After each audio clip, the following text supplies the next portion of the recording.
Ustedes escucharon lo que dijo el general Milani cuando ayer dejó su cargo. El doctor Horacio Jaunarena fue ministro de Defensa de la República Argentina. Vamos a charlar con él unos minutos para que nos dé su punto de vista sobre este tema. ¿Cómo le va, doctor? Mariano Pérez de Ulat desde la Ciudad de La Plata lo saluda. Buenos días, ¿cómo anda? Buen día, Mariano. Muy bien, gracias. Gracias por atendernos. No, al contrario. A ver, vamos por partes. Empecemos por el primer dato fuerte. ¿Por qué se va Milani del gobierno, bajo su punto de vista? ¿Por qué lo echan? Porque básicamente lo echaron, ¿no? Desde ya. Bueno, hay varias posibilidades de análisis, ¿no es cierto? El primer elemento que hay que considerar es que el viernes, anterior al martes en que lo echan, Milani hace una exposición entre los mandos, altos mandos y algunos retirados, en donde presenta un plan de reconstrucción del ejército, algo así que como lo llama, a 2 años vista. Es decir, él en ese momento, el viernes, descontaba que se quedaba con el próximo gobierno, para conducir ese proceso. Con el próximo gobierno se quedaba, evidentemente, claro. Eso fue el viernes. El sábado hay una discusión con el actual candidato a vicepresidente, con Zanini. Sí, que eso empezó como un rumor y después ya fue todo el mundo lo confirmó. Sí, lo que aparentemente sucedió ahí es que Milani jugaba con una promesa de la presidenta de hace bastante tiempo atrás, en el sentido que debe haber una recomposición de haberes del personal militar.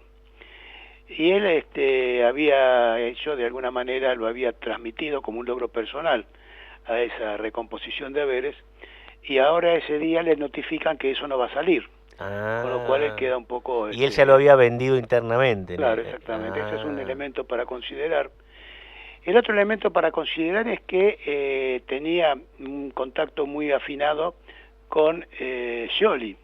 Bueno, eso decían, sí, que ya estaba, lo estaba tratando a Scioli casi como si fuera el próximo presidente. Claro, ¿no? Ustedes que en el universo kirchnerista, a veces ese tipo de cosas no suelen caer bien. En este sentido, la presidenta le puso a Scioli el candidato a vicepresidente, le armó la lista de diputados para transformarlo en un presidente dependiente, y bueno, y ahora le puso un jefe de Estado Mayor, porque seguramente en 5 meses no va a poder después cambiarlo a 5 meses de designación. Ahora, esos supuestos contactos de Milani con Scioli eran cuando Scioli, no el Scioli de ahora, que es el candidato del gobierno, sino cuando Scioli tenía la categoría de cuasi enemigo interno.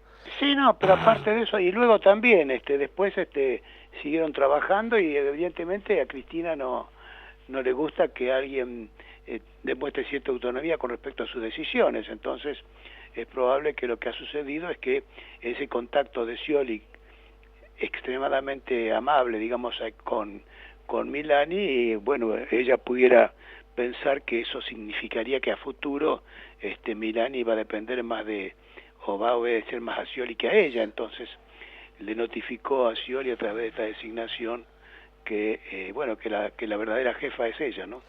También esta es otra posibilidad de análisis. Sí. Y luego las posibles complicaciones, eso es más difícil, que tienen las causas que siguen a porque a Milani. En principio se vendió como que estaban sacando un lastre de la campaña, ¿no? Por el tema de los problemas judiciales, en especial lo del caso Ledo, pero en realidad no parecería que ya estuviera complicado el tipo.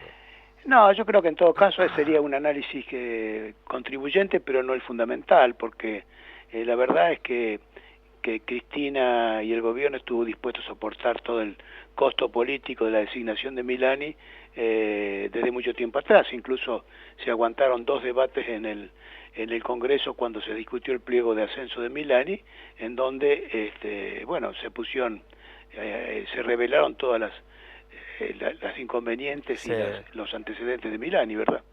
También había circulado el dato, por lo menos en el mundillo político alguien lo ha comentado, de que no solamente con Scioli había mantenido reuniones, sino con otros referentes de la oposición. Yo me preguntaba si sería con Macri, si sería con Massa, con De la Sota, con algunos de los que son más críticos del gobierno, que por ahí también eso generó el resquemor con el general, ¿no? Sí, el rumor que no me consta es entrevistas con Lorenzetti y con De la Sota, pero son rumores que sí, efectivamente circulan y que a mí no me constan, ¿no? Pero evidentemente lo que hay otra situación que encierra un enorme malestar de Milani con el gobierno al irse. Fíjese usted que lo habitual siempre en la democracia, desde el 83 hasta ahora, cuando un jefe de una fuerza, en este caso ejército, pide el retiro, lo primero que hace es, va a ver al ministro le presenta el retiro y el ministro informa. Nunca se informa a través de la fuerza, sino que el que informa es el ministro. En este caso Rossi es el último en enterarse, Rossi se entera por los medios, y el ejército, en una prueba de autonomía o de desprecio por la autoridad del ministro, saca un comunicado anunciando el retiro de Milani. Esto significa que Milani prácticamente estaba haciendo una gran humillación a Rossi. Sí, claro, que después Rossi le contesta y se venga porque le prohíbe hacer una despedida de altos mandos que tenía planificada hacer Milani con motivo de su retiro. Nunca pasó que esto que ha hecho el ahora retirado Milani de decir que el ejército estaba, estaba a disposición de la causa partidaria llamada kirchnerismo. Esto nunca había pasado, ¿no? Una identificación tan partidaria del ejército, en este caso con el partido de gobierno, ¿no? Bueno, yo creo que más allá de todas las anécdotas que rodean este caso, lo más grave y lo que tiene que discutirse es eso que usted está planteando. Claro.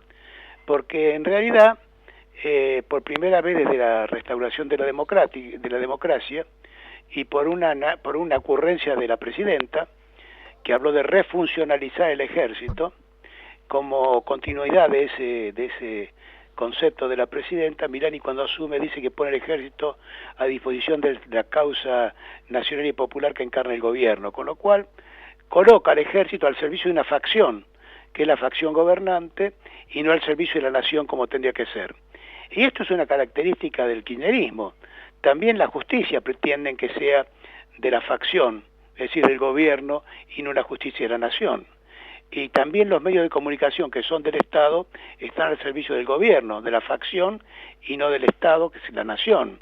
Entonces es toda una característica de este modelo autoritario que lleva adelante el kirchnerismo, y que tiene en el ejército el ejemplo de Milani, que fue un instrumento de una política de Estado, del gobierno que está llevando adelante. Ahora, pero esa decisión de Milani, ¿fue algo que el tipo no tenía absolutamente ningún consenso interno con los altos mandos en ese momento? ¿Él toma la decisión unilateral y se tienen que tragar el sapo? Él toma esa decisión, pero, a ver, Milani no aparece en el firmamento del poder en ese momento. Es decir, Milani desde el año 2007 trabajaba de la mano de la ministra Garré, sí, y asesoró mucho a esta ministra para ir produciendo un frente de ascenso en la fuerza que no tenían que ver básicamente con la capacidad profesional del que ascendía, sino con la amistad o la identificación ideológica del considerado para el ascenso con el gobierno. O sea, esto viene desde el año 2007, había una terna, trabajaban muy de cerca Milani, Berbisky y Garré, y bueno, ellos informaron y conformaron un frente de ascensos que es el que hoy está, digamos así, vigente en la fuerza, claro, ¿no es cierto? Claro. Además han hecho un descalabro, porque en democracia siempre hubo más o menos 30, 35 generales en actividad, y en este momento hay casi 60, con lo cual es un disparate en términos de organización del ejército, porque tienen 60 generales, un número infinito de coroneles, mucho mayor de lo que se necesita, y un ejército escuálido que no está en condición de cumplir con la misión que por ley tiene asignada. ¿Es verdad que los militares del ejército, por lo menos, cobran menos que un prefecto o que un gendarme? Sí, los militares, el personal de Fuerzas Armadas cobra menos que, no solamente que los gendarmes y que los prefectos, sino que cobra menos que el personal del servicio penitenciario, de la policía metropolitana, y también cobran más los hombres de la policía de aeronáutica. Yo pensé que era al revés, que los militares cobraban más y que cobraban menos un prefecto o un gendarme, que son carreras... Le pido que me eleve el retorno porque lo estoy escuchando, sí, muy mal. No, yo le decía, pensé que era al revés justamente, que un militar era el que más cobraba y un prefecto o un gendarme, que son otro tipo de carrera, que son fuerzas de seguridad, cobraban menos, ¿no? No, Pero, no, no, la política del kirchnerismo en este sentido fue realmente un caos, porque aparte de esta situación que usted señala, en realidad se le pagaba en negro a los militares en actividad por vía de unos suplementos que se inventaban y ajá, que hicieron que el retirado cobrara más o menos, y hace que el retirado cobre aproximadamente un 50% de lo que cobra un hombre en actividad.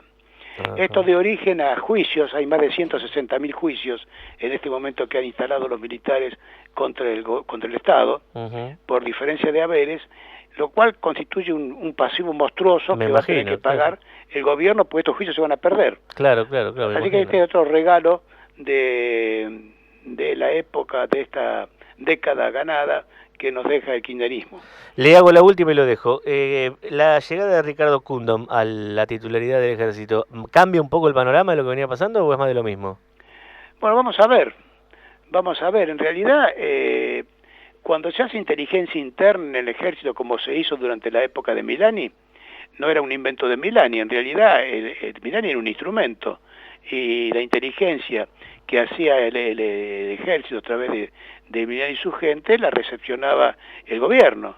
O sea que ahí hay una responsabilidad del que da la orden, que es el gobierno, y el instrumento es, en este caso, el Servicio de Inteligencia del Ejército.